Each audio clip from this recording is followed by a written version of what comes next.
এই যে কবুতরটা আইছে কয়দিন আগে, তো 2 দিন ছাড়ছি, ছাড়ার পর আবার আইছে।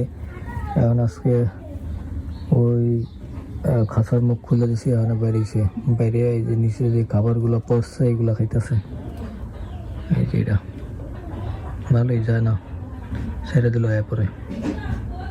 এখন ওই যে নিচে যে খাবার দিছি, খাবারগুলো পড়ছে না, এগুলো টোকে টোকে খাইব। তবু তো ভালো, যেগুলো পড়ছে এগুলো খাইতেছে। সেই একদিন 1.5 কিলোমিটার, একদিন 1 কিলোমিটার দূর থেকে ছেড়ে দিয়েছিলাম। এই যে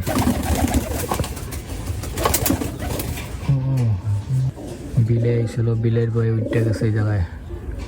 আর এটার দিকে কাপসান বাগা কবুতর ডাকাডাকি শুরু করে দিয়েছে। আবার ওইটা চলে গেছে খাঁচার মধ্যে।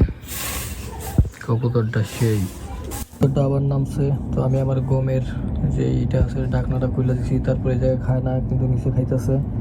তো ঘটনা হলো একটাকে বিলাই দেখছে, তো হ্যান্ডোরাই ডোরে খাইতেছে।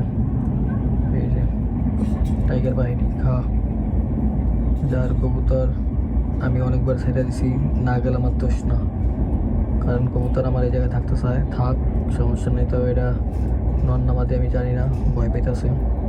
খা, সবগুলা টোকাই টোকাই খা, ঠিক আছে? খাইতে থাক, খাইতে থাক। দেখেন গাইস, এটা কি কবুতর কমেন্টে জানাই দিন। এটা আমি পাইছি বলতে কি আমুক বাইতে আইছি, উল্টে আইসি হলো ওই যে কোনা দিয়া, ঘরের ওই কোনা দিয়া ঢুকছে, ঢুকে আর জানা। এটার খাওয়ান দিকে আমার কবুতরগুলো এমনি চাইয়া দিছে। হ্যাঁ, আমরা যদি বাইরেতে পারতাম। এই যে কত সুন্দর টোকাই টোকাই খাইতেছে, খা।